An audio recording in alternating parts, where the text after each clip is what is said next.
Hello friend, स्वागत है आपका अपने चैनल लास्ट क्लास में। आज की इस वीडियो में फाइनल बोर्ड परीक्षा 2023 के लिए वायरल क्वेश्चन पेपर पढ़ाएंगे, जो आपके फाइनल बोर्ड परीक्षा 2023 के लिए काफ़ी महत्वपूर्ण रहेगा। और इसमें से बहुत सारा प्रश्न आपके फाइनल बोर्ड परीक्षा 2023 में हूबहू लड़ेगा, ये हमारा गारंटी है।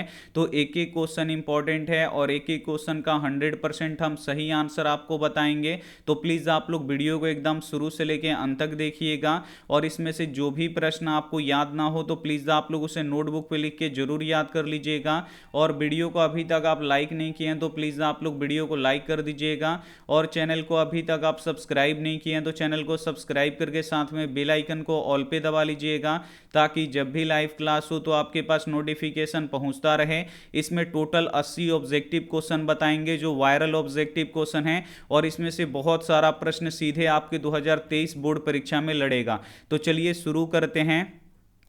तो जब आप लोग फाइनल बोर्ड परीक्षा 2023 का पेपर सॉल्व कीजिएगा तो इस प्रकार कुछ आपको निर्देश पढ़ने को मिलेगा। एक एक करके आप लोग बहुत ही अच्छी तरीके से निर्देश को पढ़ लीजिएगा। उसके बाद आपको नीचे यहाँ पे खंड यानी सेक्शन ए आपको देखने को मिलेगा, जिसमें वस्तुनिष्ठ प्रश्न यानी ऑब्जेक्टिव टाइप क्वेश्चन यहाँ पे आपको लिखा हुआ मिलेगा। और इसके नीचे लिखा हुआ मिलेगा 1 से लेकर 80 तक ऑब्जेक्टिव क्वेश्चन है, जिसमें से केवल आपको 40 ऑब्जेक्टिव क्वेश्चन सॉल्व करना है। तो चलिए एक एक करके सॉल्व करते हैं। और इसमें हम 80 वायरल ऑब्जेक्टिव क्वेश्चन बताएंगे, जो 2023 बोर्ड परीक्षा के लिए महत्वपूर्ण है। 2023 बोर्ड परीक्षा में इसमें से बहुत सारा प्रश्न लड़ेगा, तो बस एक बार आपको क्या करना है, अच्छी तरीके से पढ़ लेना है। तो चलिए शुरू करते हैं पहले नंबर प्रश्न से। तो पहला नंबर प्रश्न है कि लेंस के केंद्रीय बिंदु को कहते हैं। मोस्ट वीवीआई क्वेश्चन है ये आपकी बोर्ड परीक्षा के लिए। यहाँ पे आपको बताना है कि लेंस के केंद्रीय बिंदु को क्या कहते हैं। तो लेंस के केंद्रीय बिंदु को क्या कहते हैं बाबू? प्रकाशीय केंद्र कहते हैं। इसे आपको याद रखना है। बी वाला आंसर बिल्कुल ही सही हो जाएगा। एक प्रश्न ये भी पूछा जाता है कि लेंस में कहाँ से प्रकाश बिना मुड़े सीधे निर्गत हो जाता है। तो प्रकाशीय केंद्र से आपको याद रखना है। अगला क्वेश्चन देखिए, 2 नंबर प्रश्न है कि निम्नलिखित में से कौन नेत्र का रंगीन भाग होता है। ये भी मोस्ट वीवीआई क्वेश्चन है ये आपके बोर्ड परीक्षा के लिए। यहाँ पे आपको बताना है कि निम्नलिखित में से कौन नेत्र का रंगीन भाग होता है। तो जो आइरिस होता है ये नेत्र का रंगीन भाग होता है, इसे आपको याद रखना है।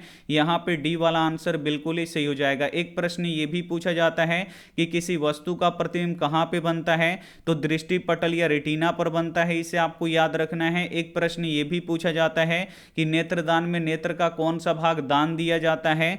तो कार्निया वाला भाग दान में दिया जाता है, तो इसे भी साथ में आपको याद रखना है। आइए देखते हैं अगला प्रश्न, 3 नंबर प्रश्न है कि विशालक शीशा यानी मैग्नीफाइंग ग्लास होता है। ये भी मोस्ट वीवीआई क्वेश्चन है। यहाँ पे आपको बताना है कि विशालक शीशा क्या होता है। तो विशालक शीशा कौन सा होता है बाबू? तो जो उत्तल लेंस होता है ये विशालक शीशा यानी मैग्नीफाइंग ग्लास होता है, इसे आपको याद रखना है। यहाँ पे बी वाला आंसर बिल्कुल ही सही हो जाएगा। एक प्रश्न ये भी पूछा जाता है कि अभिसारी लेंस किसे कहते हैं। तो उत्तल लेंस को अभिसारी लेंस कहते हैं, इसे आपको याद रखना है, क्योंकि ये भी प्रश्न बोर्ड परीक्षा में बार बार पूछा जाता है। और अवतल लेंस को अपसारी लेंस कहते हैं, तो इसे भी साथ में आपको याद रखना है। आइए देखते हैं अगला प्रश्न, 4 नंबर प्रश्न है कि ग्लोबल वार्मिंग के लिए उत्तरदायी गैस कौन सा है। अब इसमें से आपको बताना है कि ग्लोबल वार्मिंग के लिए उत्तरदायी गैस कौन सा है। तो कार्बन डाइऑक्साइड गैस है, इसे आपको याद रखना है। यहाँ पे सी वाला आंसर बिल्कुल ही सही हो जाएगा। अब यहाँ पे पूछा जाता है कि कार्बन डाइऑक्साइड गैस कैसा होता है। तो ये अम्लीय होता है, इसे आपको याद रखना है। और कार्बन डाइऑक्साइड गैस वायुमंडल में कितना प्रतिशत पाया जाता है। तो 0.03% पाया जाता है, इसे आपको याद रखना है। आइए देखते हैं अगला प्रश्न, 5 नंबर प्रश्न है कि कली चूना जब जल में डाला जाता है तब अभिक्रिया होती है। अब यहाँ पे आपको बताना है कि जो कली चूना होता है इसको जब जल में डाला जाता है तो कौन सी अभिक्रिया होता है बाबू। तो कली चूना को जब जल में डाला जाता है तो इससे उष्मा निकलता है, और जिस रासायनिक अभिक्रिया में उष्मा का उत्सर्जन होता है उसे क्या कहते हैं? उष्मा क्षेपी रासायनिक अभिक्रिया कहते हैं। तो यहाँ पे ए वाला आंसर बिल्कुल ही सही हो जाएगा। और जिस रासायनिक अभिक्रिया में उष्मा का अवशोषण होता है उसे उष्मा शोषी अभिक्रिया कहते हैं, तो इसे भी साथ में आपको याद रखना है। आइए देखते हैं अगला प्रश्न, 6 नंबर 6 नंबर प्रश्न है कि उच्च वसीय अम्लों के सोडियम लवण को कहते हैं। मोस्ट वीवीआई क्वेश्चन है ये आपके बोर्ड परीक्षा के लिए। यहाँ पे आपको बताना है कि उच्च वसीय अम्लों के सोडियम लवण को क्या कहते हैं बाबू, साबुन कहते हैं, इसे आपको याद रखना है। यहाँ पे ए वाला आंसर बिल्कुल ही सही हो जाएगा। आज हम लोग 2023 बोर्ड परीक्षा के लिए विज्ञान का वायरल क्वेश्चन पढ़ रहे हैं और इस वायरल क्वेश्चन का बहुत सारा प्रश्न आपके फाइनल बोर्ड परीक्षा में हूबहू लड़ेगा, ये हमारा गारंटी है। तो बस आपको क्या करना है, अच्छी तरीके से पढ़ लेना है और इसमें से जो भी क्वेश्चन आपको याद ना हो तो प्लीज आप लोग उसे नोटबुक पे लिख के याद कर लीजिएगा। चलिए अगला क्वेश्चन देख लीजिए। 7 नंबर प्रश्न है कि प्रकाश का प्राथमिक वर्ण कौन है। अब यहां पे आपको बताना है कि प्रकाश का प्राथमिक रंग कौन सा है, ये आपको बताना है। तो प्रकाश का प्राथमिक रंग कौन कौन सा होता है, तो लाल होता है, नीला रंग होता है और हरा रंग, ये तीनों क्या होता है, प्रकाश का प्राथमिक रंग होता है। इसे आपको याद रखना है।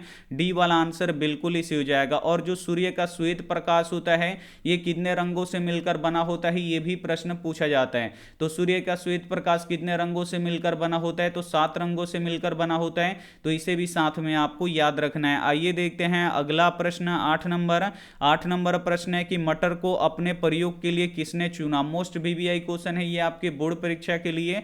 यहां पे आपको बताना है कि मटर को अपने प्रयोग के लिए किसने चुना था बाबू, तो मेंडल ने चुना था। इसे आपको याद रखना है। यहां पे ए वाला आंसर बिल्कुल ही सही हो जाएगा। एक प्रश्न ये भी पूछा जाता है कि अनुवांशिकी के पिता किसे कहते हैं, तो अनुवांशिकी के पिता मेंडल को कहते हैं। इसे आपको याद रखना है। और मेंडल ने कितने विकल्पी लक्षणों का अध्ययन किया था, यह भी पूछा जाता है। तो मेंडल ने 7 विकल्पी लक्षणों का अध्ययन किया था। तो इसे भी साथ में आपको याद रखना है। आइए देखते हैं अगला प्रश्न 9 नंबर प्रश्न है कि एंड्रोजन है। अब यहां पे आपको बताना है कि एंड्रोजन कौन सा हार्मोन है, तो ये मेल हार्मोन है यानी नर्लिंग हार्मोन है। इसे आपको याद रखना है। ए वाला आंसर बिल्कुल इसी हो जाएगा। इसी में क्वेश्चन पूछा जाता है कि एस्ट्रोजन क्या है, तो जो एस्ट्रोजन होता है वो फीमेल हार्मोन होता है। इसे आपको याद रखना है। आइए देखते हैं अगला प्रश्न 10 नंबर प्रश्न है कि मनुष्य के मुख गुहा में कितने जोड़ी लार ग्रंथियां पाई जाती है। मोस्ट वीवीआई क्वेश्चन है ये आपकी बोर्ड परीक्षा के लिए। यहां पे आपको बताना है कि मनुष्य के मुख गुहा में कितनी जोड़ी लार ग्रंथियां पाई जाती हैं, तो 3 जोड़ी लार ग्रंथियां पाई जाती हैं। इसे आपको याद रखना है। सी वाला आंसर बिल्कुल ही सही हो जाएगा। अब यहां पे पूछा जाता है कि जो मुंह का लार होता है इसका पीएच मान कितना होता है, तो 5.5 होता है। इसे आपको याद रखना है। आइए देखते हैं अगला प्रश्न 11 नंबर प्रश्न है कि निम्नलिखित में से कौन दुर्बल अम्ल है। यह भी मोस्ट वीवीआई क्वेश्चन है, इसे आपको याद रखना है। अब इसमें से आपको बताना है कि कौन दुर्बल अम्ल यानी कौन कमजोर अम्ल है, इसमें से आपको बताना है। तो CH3COOH ये दुर्बल अम्ल है। इसे आपको याद रखना है। सी वाला आंसर बिल्कुल इसी हो जाएगा। अब यहां पे प्रबल अम्ल भी पूछता है, तो प्रबल अम्ल कौन कौन से होते हैं, तो HNO3 होते हैं। इसे आपको याद रखना है। हाइड्रोक्लोरिक अम्ल होता है यानी HCl होता है और H2SO4 ये भी प्रबल अम्ल होता है। और जो H2SO4 होता है ये बैटरी में पाया जाता है और जो HCl होता है ये हमारे पेट में उत्पन्न होता है। इसे आपको याद रखना है। ये तीनों प्रबल अम्ल है और ये क्या है, यहाँ पे सी वाला ऑप्शन ये दुर्बल अम्ल है। आइए देखते हैं अगला प्रश्न 12 नंबर प्रश्न है कि उदासीन विलयन का पीएच मान होता है। अब यहाँ पे आपको बताना है कि उदासीन विलयन का पीएच मान कितना होता है, तो उदासीन विलयन का पीएच मान 7 होता है। यहाँ पे ए वाला आंसर बिल्कुल ही सही हो जाएगा। और उदासीन क्या होता है बाबू, तो जो जल होता है, जो शुद्ध जल होता है ये उदासीन होता है। इसे आपको याद रखना है। अब यहाँ पे दूध का पीएच मान पूछा जाता है, तो दूध का पीएच मान कितना होता है, 6.5 होता है। इसे आपको याद रखना है। मिल्क ऑफ मैग्नीशिया का पीएच मान पूछा जाता है, तो 10.5 होता है। इसे आपको याद रखना है। नींबू के रस का पीएच मान पूछा जाता है, तो 2.5 होता है। इसे आपको याद रखना है। रक्त का पीएच मान पूछा जाता है, तो रक्त का पीएच मान 7.4 होता है। अम्लीय वर्षा का पीएच मान पूछा जाता है, तो अम्लीय वर्षा का पीएच मान 5.6 से कम होता है। इसे आपको याद रखना है। इतना पीएच मान आपको याद रखना है। अगला क्वेश्चन देखिए। अगला क्वेश्चन है 13 नंबर कि हार्मोन स्रावित होता है। अब यहां पे आपको बताना है कि जो हार्मोन होता है ये कहां से स्रावित होता है, तो जो हार्मोन होता है ये अंतःस्रावी ग्रंथि से स्रावित होता है। इसे आपको याद रखना है। यहां पे ए वाला आंसर बिल्कुल ही सही हो जाएगा। अगला क्वेश्चन एक पूछा जाता है यहां पे कि जो हार्मोन होता है ये कहां से स्रावित होता है, तो ये अंतःस्रावी ग्रंथि से ये क्या होता है, स्रावित होता है। चलिए अगला क्वेश्चन देख लीजिए। अगला क्वेश्चन है 14 नंबर की, विरंजक चूर्ण का अणु सूत्र होता है। अब यहां पे आपको बताना है कि जो विरंजक चूर्ण होता है इसका अणु सूत्र क्या होता है। तो विरंजक चूर्ण का अणु सूत्र होता है CaOCl2। इसे आपको याद रखना है। यहां पे सी वाला आंसर बिल्कुल ही सही हो जाएगा। और शुष्क बुझा हुआ चूना का रासायनिक सूत्र क्या होता है। तो CaOH का द होल ट्वाइस होता है। इसे भी आपको याद रखना है क्योंकि यह भी प्रश्न बोर्ड परीक्षा में पूछा जाता है। एक प्रश्न इसमें से और पूछा जाता है 13 नंबर में कि किसे रासायनिक दूध कहा जाता है। तो बाबू किसे रासायनिक दूध कहा जाता है। तो हार्मोन को रासायनिक दूध कहा जाता है। इसे आपको याद रखना है। चलिए अगला क्वेश्चन देख लीजिए। अगला क्वेश्चन है 15 नंबर की, सामान्य दृष्टि के लिए स्पष्ट दृष्टि की न्यूनतम दूरी है। अब यहां पे आपको बताना है कि स्पष्ट दृष्टि की न्यूनतम दूरी कितनी होती है, यानी अल्पतम दूरी कितनी होती है। तो 25 सेंटीमीटर होता है। इसे आपको याद रखना है। बी वाला आंसर बिल्कुल ही सही हो जाएगा। अगर अधिकतम दूरी पूछेगा तो क्या होगा बाबू। तो अधिकतम दूरी अनंत होता है। तो इसे भी साथ में आपको याद रखना है। आइए देखते हैं अगला प्रश्न 16 नंबर प्रश्न है कि दर्पण की फोकस दूरी f और वक्रता त्रिज्या r में क्या संबंध है। तो दर्पण की जो फोकस दूरी होती है ये वक्रता त्रिज्या की क्या होती है, आधी होती है। यानी f बराबर क्या होता है, r/2 होता है। यानी जो फोकस दूरी होती है ये वक्रता त्रिज्या की आधी होती है। यानी f बराबर क्या होगा, r/2 होगा। बी वाला आंसर यहाँ पे बिल्कुल ही सही हो जाएगा। अगला क्वेश्चन है किसी में पूछता है, यहाँ पे लेंस से पूछ लेता है कि लेंस में यहाँ पे वक्रता त्रिज्या कितनी होती है। तो लेंस में वक्रता त्रिज्या कितना होता है बाबू, 2 होता है। इसे आपको याद रखना है। फोकस कितना होता है, तो फोकस यहाँ पे 2 होता है। अब यहाँ पे देखिए दर्पण कितने होते हैं। तो दर्पण मुख्यतः 2 प्रकार के होते हैं, उत्तल दर्पण, अवतल दर्पण, एक होता है समतल दर्पण। तो यहाँ पे पूछा जाता है कि उत्तल दर्पण की फोकस दूरी कैसी होती है। तो धनात्मक होती है। अवतल दर्पण की फोकस दूरी कैसी होती है। तो ऋणात्मक होती है। इसे आपको याद रखना है। अगला क्वेश्चन देखिए 17 नंबर प्रश्न है कि 2Cu+O2 ये अभिक्रिया करके क्या बना रहा है, 2CuO बना रहा है। तो ये बोल रहा है कि ये कौन सी अभिक्रिया, ऑक्सीकरण है कि अपघटन है कि विस्थापन है कि यहाँ पे उदासीनीकरण है। तो यहाँ पे आपको बताना है कि ये कौन सी अभिक्रिया है। तो देखिए इसमें ऑक्सीजन जुट रहा है। इसमें क्या हो रहा है, ऑक्सीजन जुट रहा है। और जिस भी रासायनिक अभिक्रिया में ऑक्सीजन जुटता है या ऑक्सीजन का योग होता है उसे क्या कहते हैं, ऑक्सीकरण कहते हैं। यहाँ पे ए वाला आंसर बिल्कुल ही सही हो जाएगा। और यहाँ पे देखिए अगला क्वेश्चन देख लीजिए 18 नंबर की, सौर सेल में किसका उपयोग होता है। अब यहाँ पे आपको बताना है कि जो सौर सेल होता है, सौर सेल क्या करता है बाबू, प्रकाश ऊर्जा को विद्युत ऊर्जा में बदलता है सबसे पहले। इसे आपको याद रखना है। और जो सौर सेल होता है इसको बनाने में किसका उपयोग किया जाता है, तो सिलिकॉन का उपयोग किया जाता है। इसे आपको याद रखना है। और जो सिलिकॉन होता है ये क्या होता है बाबू, तो ये अर्धचालक होता है। तो इसे भी साथ में आपको याद रखना है। अब यहाँ पे क्वेश्चन पूछा जाता है कि दुनिया का सबसे महंगा पदार्थ कौन सा है। तो दुनिया का सबसे महंगा पदार्थ कौन सा है बाबू, यूरेनियम है। तो इसे भी साथ में आपको याद रखना है। आइए देखते हैं अगला प्रश्न 19 नंबर प्रश्न है कि यहाँ पे देखिए पुष्प का कौन बाहरी सबसे बाहरी भाग है। अब यहाँ पे आपको बताना है कि पुष्प यानी फूल का सबसे बाहरी भाग कौन सा होता है बाबू,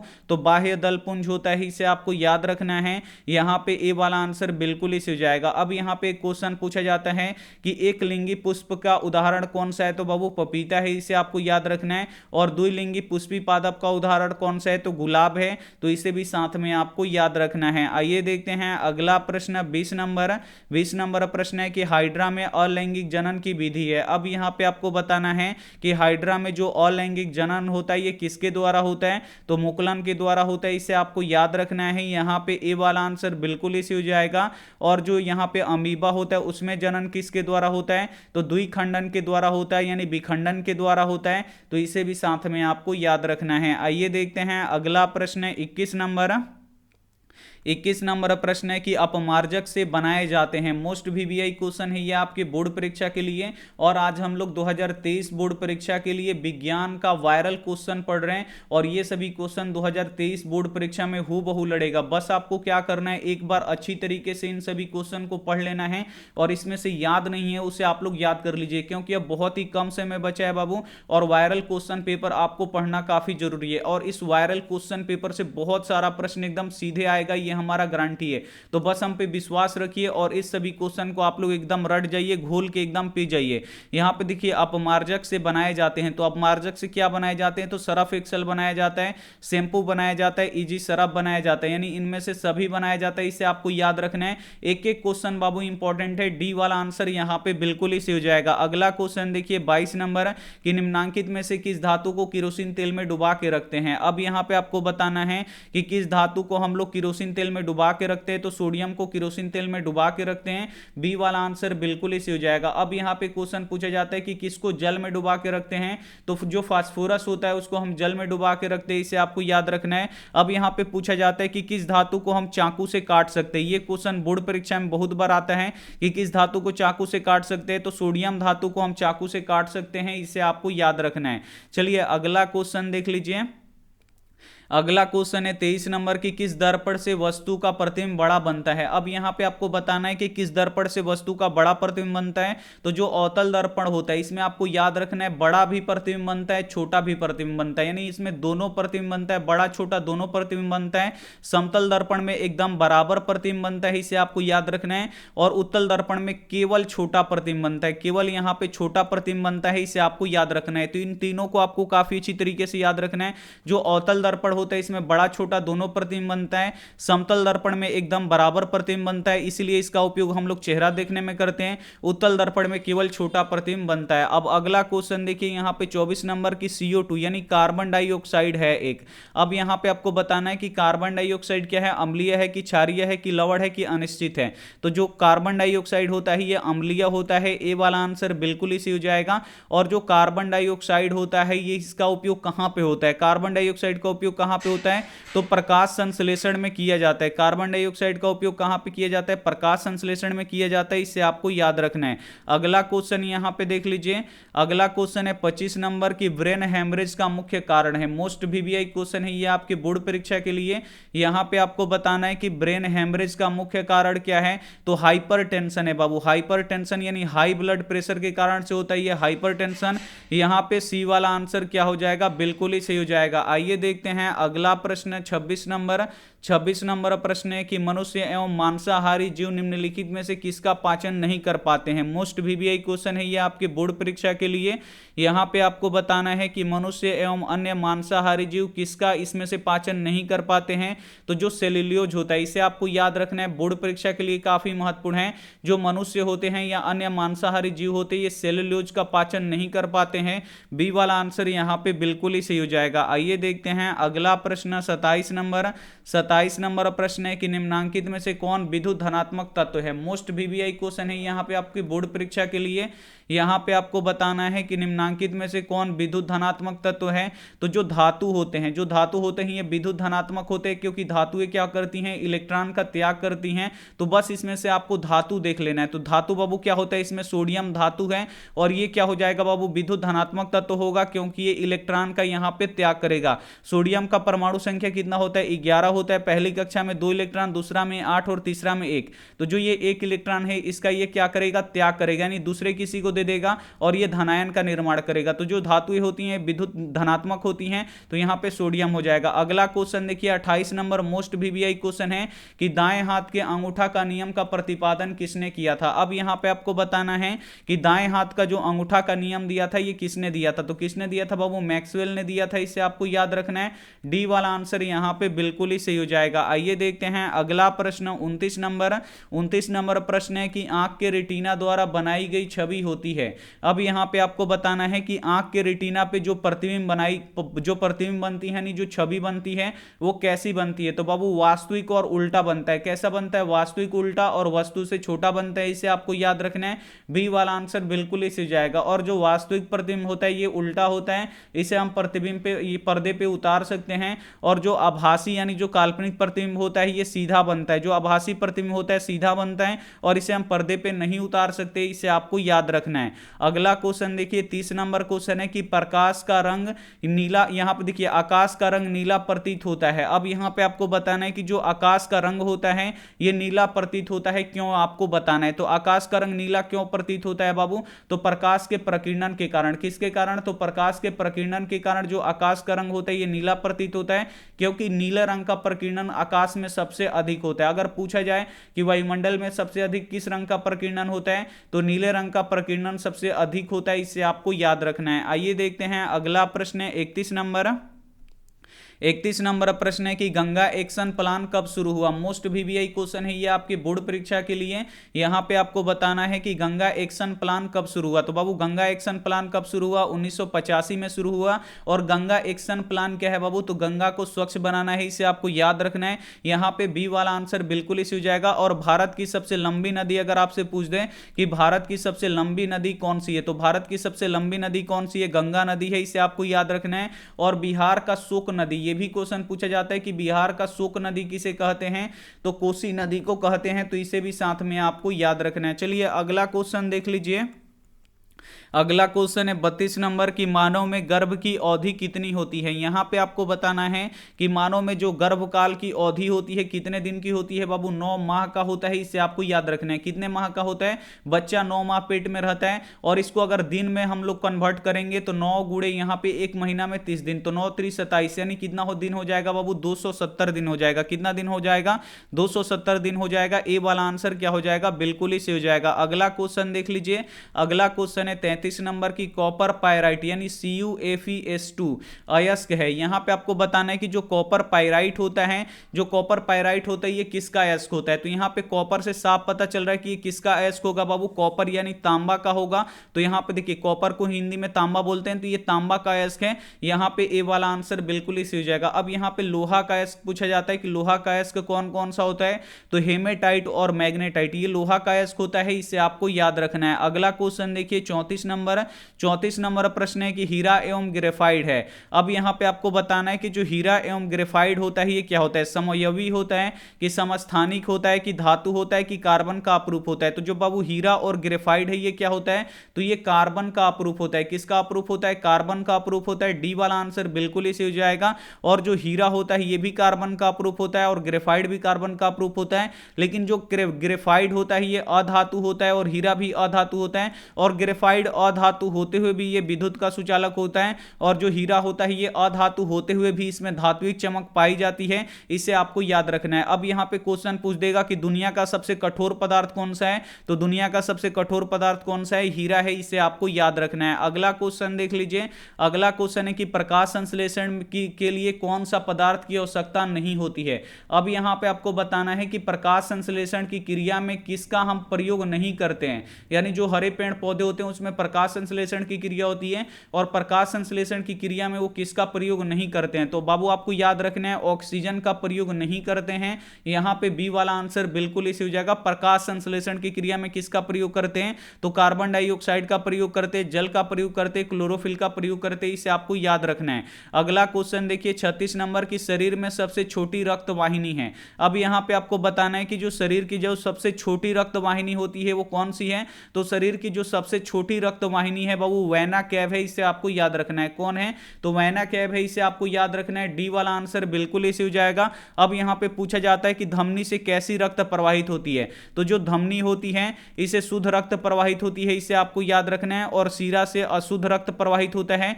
इसे आपको याद रखना है। हम लोग क्या पढ़ रहे हैं, तो 2023 बोर्ड परीक्षा के लिए विज्ञान का वायरल क्वेश्चन पढ़ रहे हैं और ये वायरल क्वेश्चन सीधे 2023 बोर्ड परीक्षा में लड़ेगा 100%, ये हमारा गारंटी है। बस आपको क्या करना है, इसे आपको काफी अच्छी तरीके से पढ़ लेना है और इसमें से जो भी प्रश्न आपको याद ना हो तो प्लीज आप लोग उसे नोटबुक पे लिख के अच्छी तरीके से आपको याद कर लेना है। चलिए अगला क्वेश्चन देखते हैं।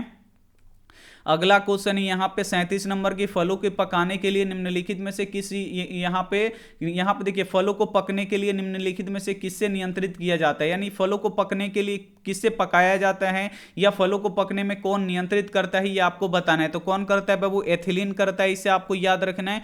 यहां पे सी वाला आंसर बिल्कुल इसी हो जाएगा। और जो एथिलीन होता है ये पादप हार्मोन होता है। कौन सा हार्मोन होता है, तो ये पादप हार्मोन होता है। और देखिए जो एथिलीन होता है ये किस रूप में पाया जाता है, ये भी पूछा जाता है। तो जो एथिलीन हार्मोन होता है ये गैस के रूप में पाया जाता है, इसे आपको याद रखना है। अब यहां पे पूछा जाता है कि पादप हार्मोन कितने होते हैं, तो बाबू आपको याद रखना है पादप हार्मोन कितने होते हैं, 5 होते हैं। और इसमें से ऑक्सिन और जिब्रेलिन दोनों वृद्धि हार्मोन होता है, इसे आपको याद रखना है। अगला क्वेश्चन देखिए 38 नंबर कि श्वसन के दौरान कौन सा गैस निकलती है। अब ये मोस्ट वीवीआई क्वेश्चन है, ये आपके बोर्ड परीक्षा के लिए। यहां पे आपको बताना है कि श्वसन के दौरान कौन सा गैस बाहर निकलता है। तो बाबू कौन सा गैस बाहर निकलता है, पेड़ पौधे पौधे हो या मनुष्य हो, श्वसन में किस गैस का उपयोग करता है? ऑक्सीजन गैस का उपयोग करता है। और कौन सा गैस बाहर निकलता है बाबू? तो कार्बन डाइऑक्साइड गैस बाहर निकलता है, इसे आपको याद रखना है। यहां पे ए वाला आंसर बिल्कुल इसे हो जाएगा। अब यहां पे पूछा जाता है कि ऑक्सीजन गैस वायुमंडल में कितना प्रतिशत पाया जाता है? तो लगभग 21% पाया जाता है, इसे आपको याद रखना है। और जो नाइट्रोजन गैस होता है, सबसे अधिक वायुमंडल में कौन सा गैस पाया जाता है? तो नाइट्रोजन गैस पाया जाता है। और नाइट्रोजन गैस कितना प्रतिशत पाया जाता है? तो 78% पाया जाता है, इसे आपको याद रखना है। अब यहां पे क्वेश्चन पूछा जाता है कि चिप्स के पैकेट में कौन सा गैस भरा रहता है? तो जो चिप्स का पैकेट होता है उसमें नाइट्रोजन गैस भरा रहता है, इसे आपको याद रखना है। अगला क्वेश्चन देखिए 39 नंबर।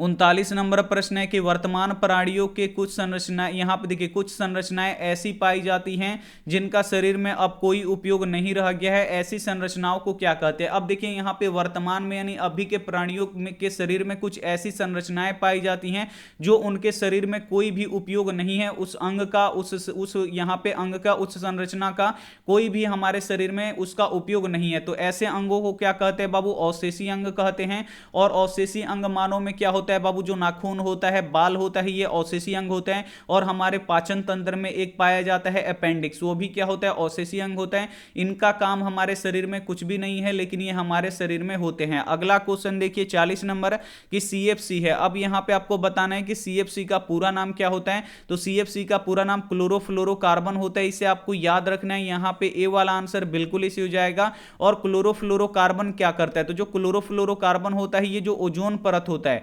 ओजोन परत को नष्ट करता है। और ओजोन परत क्या करता है बाबू? तो जो पारावैंगनिक किरण होती है, और पारावैंगनिक हानिकारक किरण होती है, पारावैंगनिक किरणों से हमें रक्षा प्रदान करती है, इसे आपको याद रखना है। और जो ओजोन परत होता है, ये ऑक्सीजन के कितने परमाणुओं से मिलकर बना होता है? तो 3 परमाणुओं से मिलकर बना होता है, इसे आपको याद रखना है। अगला क्वेश्चन देखिए, अगला क्वेश्चन है कि मोटर गाड़ियों के चालक के सामने लगे दर्पण होते हैं। मोस्ट वीवीआई क्वेश्चन है बाबू, और ये बोर्ड परीक्षा में आने वाला क्वेश्चन है कि मोटर गाड़ी के जो चालक होते हैं, यानी जो ड्राइवर होते हैं, उसके सामने जो दर्पण लगा होता है जिसमें वो पीछे की आने वाली गाड़ियों को देखता है, तो उसमें कौन सा दर्पण होता है बाबू? तो उत्तल दर्पण होता है, इसे आपको याद रखना है। सी वाला आंसर बिल्कुल इसी हो जाएगा।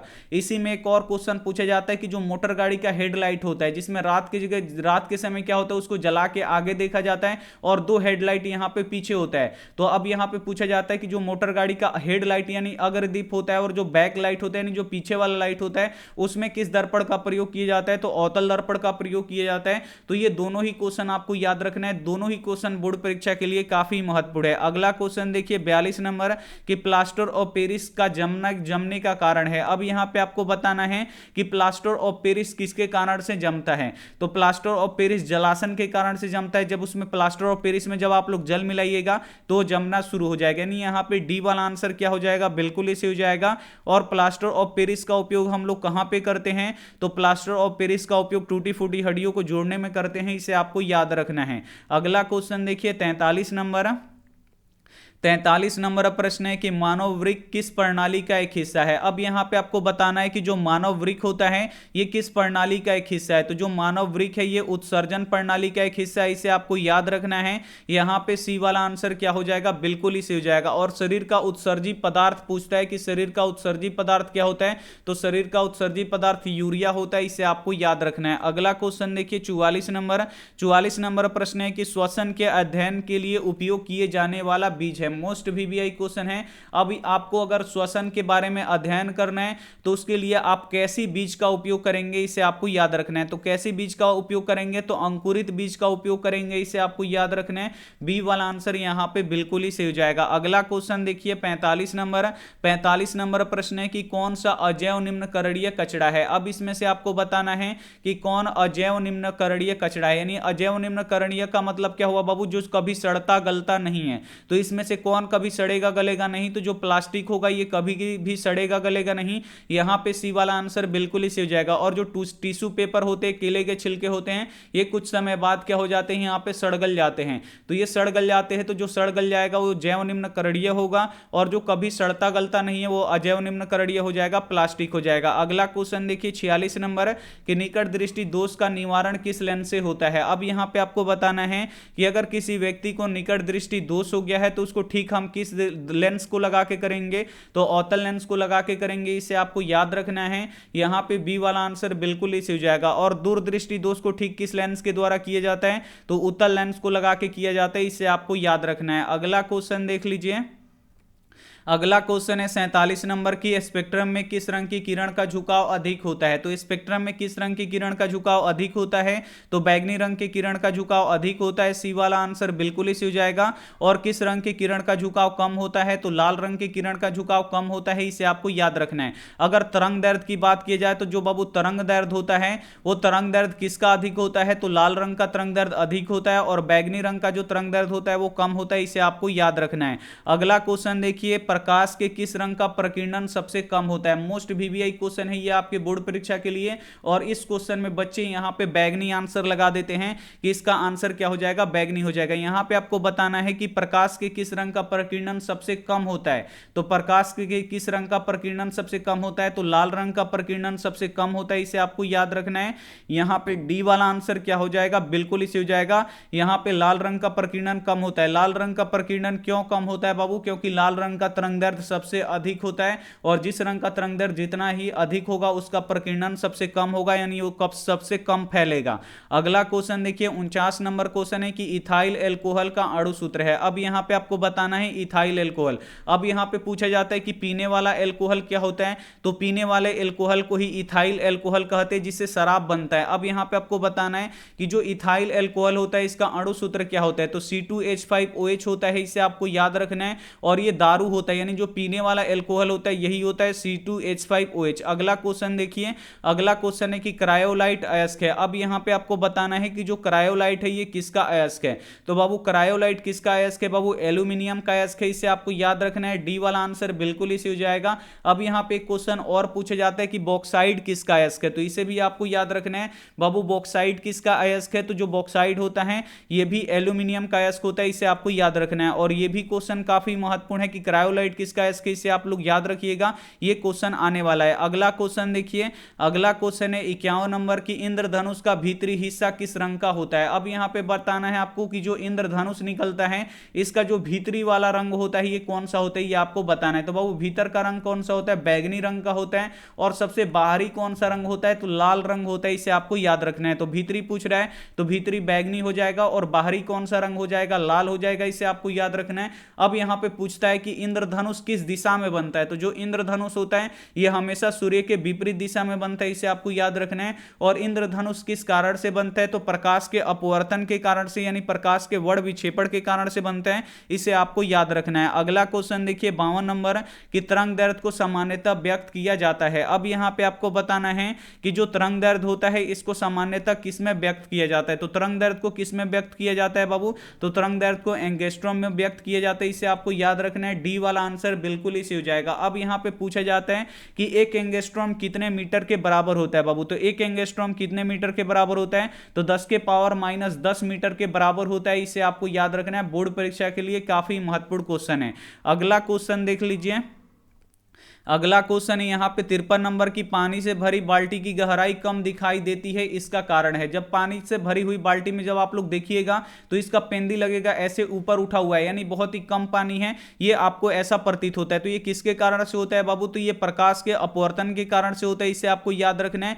ए वाला आंसर बिल्कुल इसी हो जाएगा। और प्रकाश के अपवर्तन के कितने नियम होते हैं, 2 नियम होते हैं, इसे आपको याद रखना है। और प्रकाश के परावर्तन के भी 2 ही नियम होते हैं, इसे आपको याद रखना है। अब यहां पे पूछा जाता है कि अगर किसी बाल्टी में अगर एक छड़ रख दिया जाए तो वो टूटा हुआ प्रतीत होता है, तो टूटा हुआ क्यों प्रतीत होता है, तो ये भी अपवर्तन के कारण से ही यहां पे प्रतीत होता है, इसे आपको याद रखना है। अगला क्वेश्चन देखिए 54 नंबर प्रश्न है कि एक साधारण प्रिज्म कितने सतहों से घिरा होता है। अब यहां पे आपको बताना है कि जो एक साधारण प्रिज्म होता है, प्रिज्म का कार्य क्या है बाबू, तो वर्ण विक्षेपण का कार्य करना, यानी सूर्य के 7 रंगों को विभक्त करना। अब यहां पे आपको बताना है कि जो प्रिज्म होता है ये कितने सतहों से घिरा होता है, तो जो प्रिज्म होता है ये 5 सतहों से घिरा होता है, सी वाला आंसर बिल्कुल ही सही हो जाएगा। और जो प्रिज्म का अपवर्तन कोण यहां पे पूछ लेता है कि प्रिज्म का अपवर्तन कोण कितने डिग्री का होता है, तो 60 डिग्री का होता है, इसे आपको याद रखना है। अगला क्वेश्चन देख लीजिए।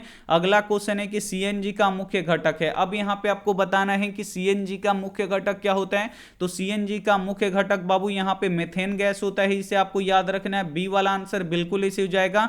और जो एलपीजी होता है, एलपीजी का मुख्य घटक क्या होता है, ब्यूटेन गैस होता है, इसे आपको याद रखना है। और गोबर गैस का यहां पे देखिए, गोबर गैस का भी पूछता है कि गोबर गैस का मुख्य घटक क्या होता है, तो मीथेन गैस होता है, इसे आपको याद रखना है। अगला क्वेश्चन देखिए 56 नंबर कि सूर्य से जो प्रकाश ऊर्जा विकसित होती है उस ऊर्जा स्रोत है। अब यहां पे आपको बताना है कि जो सूर्य से हमें ऊर्जा मिलता है, यानी जो सूर्य से ऊर्जा निकलता है वो किस अभिक्रिया के द्वारा सूर्य में ऊर्जा उत्पन्न होता है, तो किस अभिक्रिया के द्वारा होता है बाबू, तो यहां पे देखिए हाइड्रोजन जो होता है, हाइड्रोजन नाभिकों के संलयन के द्वारा होता है, इसे आपको याद रखना है। किसके द्वारा होता है बाबू, तो हाइड्रोजन के नाभिकों के संलयन के द्वारा होता है।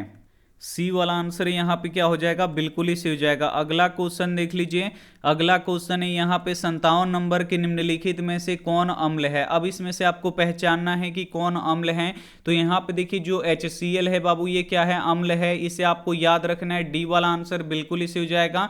और जो HCl होता है ये हमारे पेट में बनता है और ये एक प्रबल अम्ल होता है, इसे आपको याद रखना है। और यहां पे देखिए NaCl क्या है बाबू, तो NaCl साधारण नमक है। और साधारण नमक ये क्या होता है बाबू, लवण होता है। क्या होता है, लवण होता है, इसे आपको याद रखना है। अगला क्वेश्चन देखिए 58 नंबर प्रश्न है कि आवर्त सारणी में दाईं ओर रखे गए तत्व कहलाते हैं। अब यहां पे आपको बताना है कि आवर्त सारणी में जो दाएं ओर तत्व रखे गए हैं उसे क्या कहते हैं। तो आवर्त में दाईं ओर कौन से तत्व रखे गए हैं बाबू, अधातु रखे गए हैं, इसे आपको याद रखना है।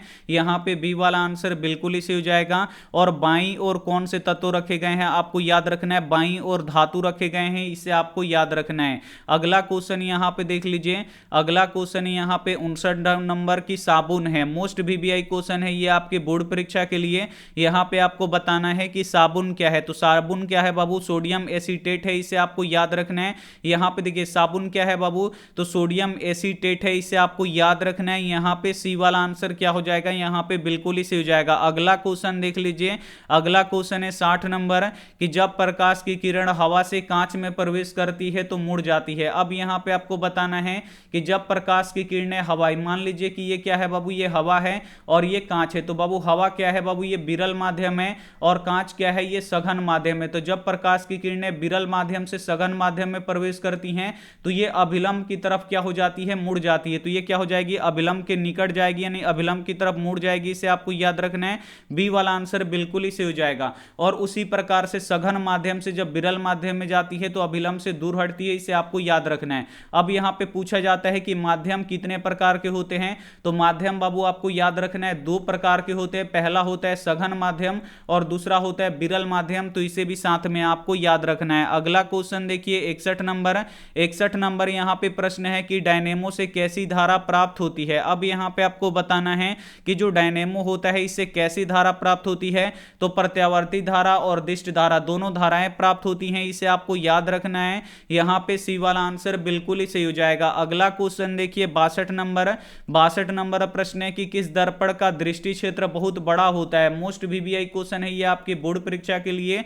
यहां पे आपको बताना है कि किस दर्पण का दृष्टि क्षेत्र बहुत ही बड़ा होता है, तो उत्तल दर्पण का दृष्टि क्षेत्र जो होता है वो सबसे बड़ा होता है, इसे आपको याद रखना है। बी वाला आंसर बिल्कुल ही सही हो जाएगा। आज हम लोग 2023 बोर्ड परीक्षा के लिए वायरल क्वेश्चन पेपर पढ़ रहे हैं और इसमें का बहुत सारा प्रश्न बाबू एक बार यकीन करके आप लोग पढ़ लीजिए, बहुत सारा प्रश्न आपके फाइनल बोर्ड परीक्षा 2023 में हूबहू लड़ेगा, ये हमारा गारंटी है। तो इसमें से जो भी प्रश्न आपको याद ना हो तो प्लीज आप लोग एक बार उसे नोटबुक पे लिख लीजिए और एक बार आप लोग याद कर लीजिए। अगला क्वेश्चन देख लीजिए। अगला क्वेश्चन है 63 नंबर की लार में निम्नलिखित में से कौन सा एंजाइम पाया जाता है। अब यहां पे आपको बताना है कि जो लार होता है, लार हमारे मुंह में पाया जाता है, तो लार में कौन सा एंजाइम पाया जाता है, तो टाइलिन एंजाइम पाया जाता है, इसे आपको याद रखना है। सी वाला आंसर बिल्कुल इसी हो जाएगा। और लार ग्रंथियां कितनी जोड़ी पाई जाती है मुंह में बाबू, तो 3 जोड़ी पाई जाती हैं, इसे आपको याद रखना है। अगला क्वेश्चन देखिए 64 नंबर प्रश्न है कि भोजन का मुख्य रूप से अवशोषण होता है, तो भोजन का मुख्य रूप से अवशोषण कहां पे होता है बाबू, तो छोटी आंत में होता है, इसे आपको याद रखना है। डी वाला आंसर बिल्कुल इसे हो जाएगा। एक प्रश्न ये भी पूछा जाता है कि भोजन का पाचन पूर्ण रूप से कहां पे होता है, तो भोजन का पाचन पूर्ण रूप से कहां पे होता है, छोटी आंत में होता है, इसे आपको याद रखना है। एक क्वेश्चन ये भी पूछा जाता है कि आहार नाल का सबसे लंबा भाग कौन सा होता है, तो आहार नाल का सबसे लंबा भाग छोटी आंत होता है, इसे भी साथ में आपको याद रखना है। अगला क्वेश्चन देख लीजिए। अगला क्वेश्चन है 65 नंबर की, मनुष्य के मस्तिष्क को कितने भागों में बांटा जा सकता है। अब यहां पे आपको बताना है कि जो मनुष्य का मस्तिष्क यानी जो दिमाग होता है, इसको कितने भागों में हम बांट सकते हैं, तो 3 भागों में बांटा जाता है, इसे आपको याद रखना है। सी वाला आंसर बिल्कुल इसे हो जाएगा। पहला होता है प्रमस्तिष्क, दूसरा होता है मध्य मस्तिष्क और तीसरा होता है पश्चिम मस्तिष्क, इसे आपको याद रखना है। और जो मनुष्य का मस्तिष्क होता है, इसका वजन कितना होता है, तो 1.4 kg होता है, यानी 1400 ग्राम होता है, इसे आपको याद रखना है। अगला क्वेश्चन देखिए 66 नंबर कि स्त्रियों में लिंग गुणसूत्र होते हैं। अब यहां पे आपको बताना है कि स्त्रियों में लिंग गुणसूत्र क्या होते हैं, तो XX होते हैं, इसे आपको याद रखना है। ए वाला आंसर बिल्कुल इसे हो जाएगा। अब यहां पे पूछा जाता है कि किसमें लिंग गुणसूत्र का पूर्ण जोड़ा पाया जाता है, तो लिंग गुणसूत्र का पूर्ण जोड़ा किसमें पाया जाता है बाबू, स्त्रियों में पाया जाता है, इसे आपको याद रखना है। और पुरुषों का लिंग गुणसूत्र क्या होता है बाबू, XY होता है, इसे आपको याद रखना है। अगला क्वेश्चन यहां पे देखिए 67 नंबर प्रश्न है कि यूरो 2 का संबंध है। अब यहां पे आपको बताना है कि जो यूरो 2 है, इसका संबंध किससे है, तो बाबू यूरो 2 का संबंध किससे है, तो यूरो 2 का संबंध वायु प्रदूषण से है, इसे आपको याद रखना है। मोस्ट VBI क्वेश्चन है, यहां पे ए वाला आंसर बिल्कुल ही सही हो जाएगा। अगला क्वेश्चन देख लीजिए। अगला क्वेश्चन है 68 नंबर की, पौधों में जनन अंग कहां पे पाए जाते हैं। मोस्ट VBI क्वेश्चन है ये आपके बोर्ड परीक्षा के लिए। यहां पे आपको बताना है कि पौधों में जनन अंग कहां पे पाए जाते हैं, तो पौधों में जनन अंग कहां पे पाए जाते हैं बाबू, पुष्प यानी फूलों में पाए जाते हैं, इसे आपको याद रखना है। सी वाला आंसर बिल्कुल ही सही हो जाएगा। अब यहां पे पूछा जाता है कि पौधों में कौन सा भाग फल में बदलता है। ये क्वेश्चन बोर्ड परीक्षा के लिए काफी महत्वपूर्ण है कि पौधों का कौन सा भाग है जो फल में बदलता है बाबू, तो अंडाशय वाला भाग फल में बदलता है, इसे आपको याद रखना है। अगला क्वेश्चन देखिए। अगला क्वेश्चन है 69 नंबर की, मलेरिया उत्पन्न करने वाला मच्छर मादा एनोफिलीज। एक क्वेश्चन ये भी पूछ देता है कि मलेरिया उत्पन्न करने वाला मच्छर कौन होता है, तो मादा एनोफिलीज होता है, इसे आपको याद रखना है। तो मलेरिया उत्पन्न करने वाला मच्छर किस तरह के जल में पनपता है, ये आपको बताना है, तो ये गंदा जल में पनपता है, इसे आपको याद रखना है। बी वाला आंसर यहां पे बिल्कुल इसे हो जाएगा। एक क्वेश्चन पूछा जाता है कि डेंगू उत्पन्न करने वाला मच्छर, ये क्वेश्चन बोर्ड परीक्षा में बार बार पूछा जाता है कि डेंगू उत्पन्न करने वाला मच्छर किस तरह के जल में पनपता है, तो साफ जल में पनपता है, इसे आपको याद रखना है। जबकि जो मलेरिया उत्पन्न करने वाला मच्छर होता है, ये किसी तरह के जल में पनपता है, तो गंदा जल में पनपता है, इसे आपको याद रखना है। अगला क्वेश्चन देखिए 70 नंबर क्वेश्चन है कि नर युग्मक एवं मादा युग्मक के संयोजन से बनता है। तो नर युग्मक एवं मादा युग्मक के संयोजन से क्या बनता है बाबू, जाइगोट बनता है या युग्मजन बनता है, इसे आपको याद रखना है। यहां पे ए वाला आंसर बिल्कुल ही सही हो जाएगा। और नर युग्मक क्या होता है बाबू, शुक्राणु होता है, और मादा युग्मक क्या होता है, अंडाणु होता है, इसे आपको याद रखना है। और शुक्राणु और अंडाणु का निषेचन कहां पे होता है, तो फेलोपियन नलिका में होता है, इसे आपको याद रखना है। और निषेचन होकर क्या बनता है, तो जाइगोट यानी युग्मजन बनता है, इसे आपको याद रखना है। अगला क्वेश्चन देखिए 71 नंबर मोस्ट VBI क्वेश्चन है।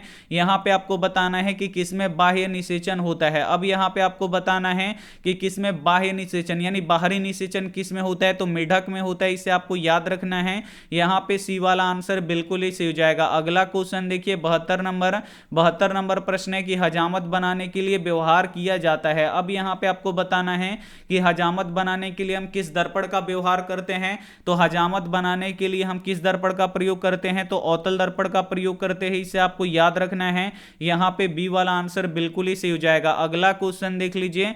अगला क्वेश्चन है 73 नंबर की, दांतों की सफाई के लिए कौन सा दंत मंजन प्रायः होता है। अब यहां पे आपको बताना है कि हम जो दांतों की सफाई करते हैं, तो इसमें जो दंत मंजन का प्रयोग करते हैं, ये कैसा होता है बाबू, तो ये क्षारीय होता है, इसे आपको याद रखना है। क्योंकि मुंह का पीएच मान जितना अधिक होता है, दांत खराब होने लगता है, इसलिए पीएच वैल्यू को, मुंह का जो पीएच मान है उसको कम करने के लिए क्षारीय यहां पे दंत मंजन का प्रयोग किया जाता है। ए वाला आंसर बिल्कुल ही सही हो जाएगा। अगला क्वेश्चन देखिए 74 नंबर की, आधुनिक आवर्त सारणी में समूहों की संख्या है। अब यहां पे आपको बताना है कि आधुनिक आवर्त सारणी में समूहों की संख्या कितनी होती है। समूह किसे बोलते हैं बाबू, वर्ग को, यानी वर्गों की संख्या कितनी है 18 है, इसे आपको याद रखना है। डी वाला आंसर बिल्कुल इसे हो जाएगा।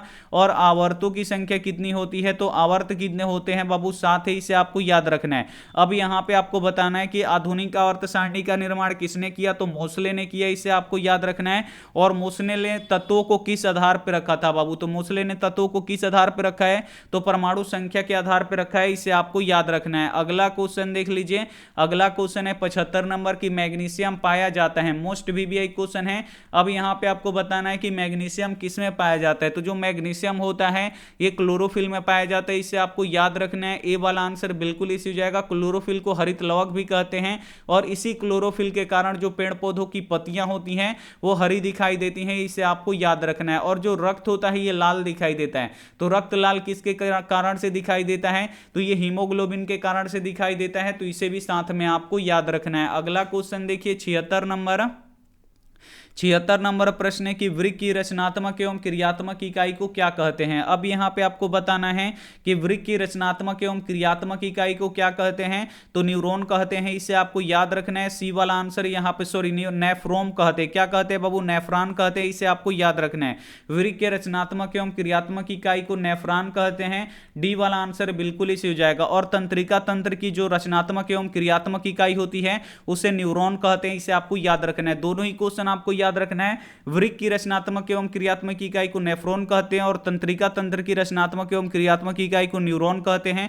दोनों ही क्वेश्चन आपको याद रखना है। अगला क्वेश्चन देखिए 77 नंबर क्वेश्चन है कि निम्न में से कौन उत्सर्जी अंग है। अब इसमें से आपको बताना है कि कौन उत्सर्जी अंग है, तो जो वृक्क होता है ये उत्सर्जी अंग होता है, इसे आपको याद रखना है। ए वाला आंसर बिल्कुल इसी हो जाएगा। और जो वृक्क होता है ये कितना जोड़ा पाया जाता है मनुष्य के शरीर में, तो ये एक जोड़ा पाया जाता है, यानी 2 वृक्क पाया जाता है, इसे आपको याद रखना है। अगला क्वेश्चन देखिए 78 नंबर कि समतल दर्पण द्वारा बना प्रतिबिंब होता है। अब यहां पे आपको बताना है कि जो समतल दर्पण होता है इसमें कैसा प्रतिबिंब बनता है, तो बाबू समतल दर्पण में हमेशा काल्पनिक प्रतिबिंब बनता है, इसे आपको याद रखना है। ए वाला आंसर बिल्कुल इसी हो जाएगा। और उत्तल दर्पण में भी हमेशा कैसा प्रतिबिंब बनता है, तो काल्पनिक प्रतिबिंब बनता है, इसे आपको याद रखना है। और जो अवतल दर्पण होता है इसे आपको याद रखना है। ये दर्पण में बात हो रहा है, तो जो अवतल दर्पण होता है इसमें दोनों प्रतिबिंब बनता है, यहां पे देखिए उत्तल, यहां पे देखिए उत्तल प्रतिबिंब, यहां पे सॉरी काल्पनिक प्रतिबिंब बनता है और वास्तविक प्रतिबिंब बनता है, यानी दोनों प्रतिबिंब बनता है, इसे आपको याद रखना है। अगला क्वेश्चन देखिए, अगला क्वेश्चन है 79 नंबर की मनुष्य, यहां पे देखिए मस्तिष्क का कौन सा भाग शरीर की स्थिति तथा संतुलन का अनुरक्षण करता है। अब यहां पे आपको बताना है कि मस्तिष्क का कौन सा भाग है जो शरीर की स्थिति और संतुलन बनाए रखता है बाबू, तो अनुमस्तिष्क बनाए रखता है, इसे आपको याद रखना है। यहां पे सी वाला आंसर बिल्कुल ही सही हो जाएगा। अगला क्वेश्चन देखिए, अगला क्वेश्चन है 80 नंबर की घरेलू विद्युत परिपथ में उदासीन तार का रंग होता है। अब यहां पे आपको बताना है कि घरेलू विद्युत परिपथ में उदासीन तार का रंग कैसा होता है बाबू, तो उदासीन तार का रंग काला होता है, इसे आपको याद रखना है। सी वाला आंसर बिल्कुल इसी हो जाएगा। और गर्म तार यानी जो विद्युतमय तार होता है, जो गर्म तार होता है उसका रंग कैसा होता है, लाल होता है। और जो भू संपर्क तार होता है उसका रंग कैसा होता है बाबू, हरा होता है, इसे आपको याद रखना है।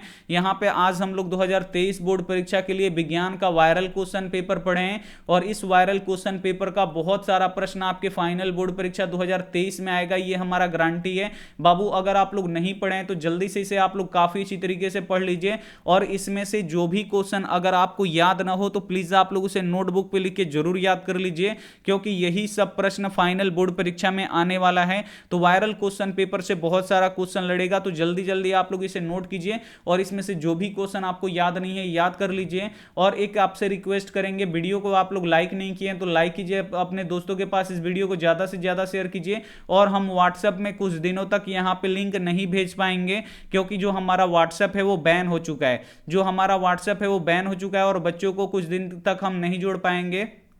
तो जब तक हमारा व्हाट्सएप ठीक नहीं हो जाता है आपको ऐसे यूट्यूब पे आना है या टेलीग्राम का लिंक यहाँ पे यूट्यूब पे डालें, उसमें जाके टेलीग्राम आपको ज्वाइन कर लेना है। तो टेलीग्राम में आप लोग ज्वाइन जरूर हो जाइएगा, या इसी वीडियो के कमेंट में हम टेलीग्राम का लिंक दे देंगे, वहां पे लिंक डाल देंगे, आप लोग वहां से पढ़ लीजिएगा। व्हाट्सएप में लिंक नहीं भेज पा रहे हैं क्योंकि व्हाट्सएप हमारा बैन हो चुका है। तो आप लोग क्या कीजिए कि आप लोग ऐसे ही पढ़ लीजिएगा, अपने दोस्तों के पास ज्यादा से ज्यादा शेयर कीजिएगा। थैंक यू फॉर वॉचिंग, मिलते हैं अगली क्लास में, तब तक अपना ध्यान रखिए, मन लगा के पढ़ाई कीजिए। Take care and bye.